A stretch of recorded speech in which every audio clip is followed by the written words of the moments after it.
सहरे हम चलावे गड़िया, धन गे पूना सहरे हम चलावे गड़िया। धन गे बड़िया दे आवे तोर चलते गड़िया, धन गे बड़िया दे आबो तोर चलते गड़िया।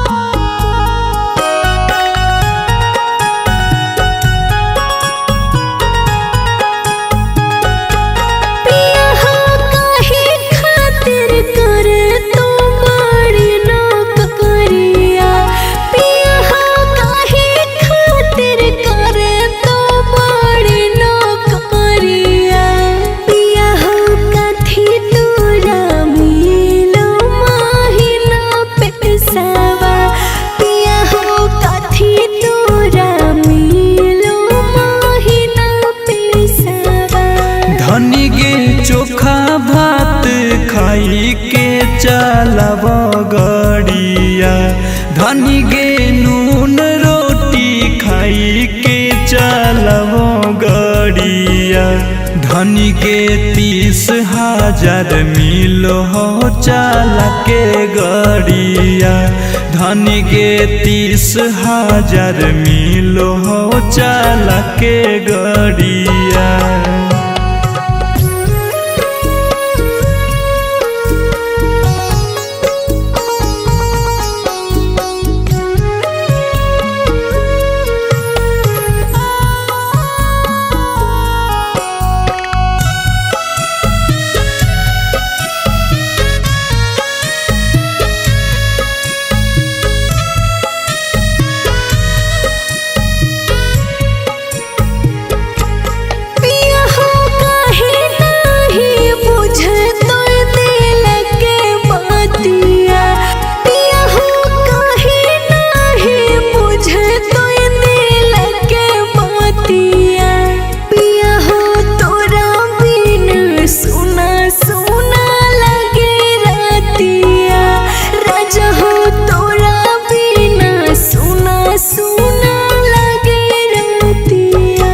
धन गे तिलक दहेज हर साल बढ़ल जाओगे, धन गे तिलक दहेज हर साल बढ़ल जाओगे।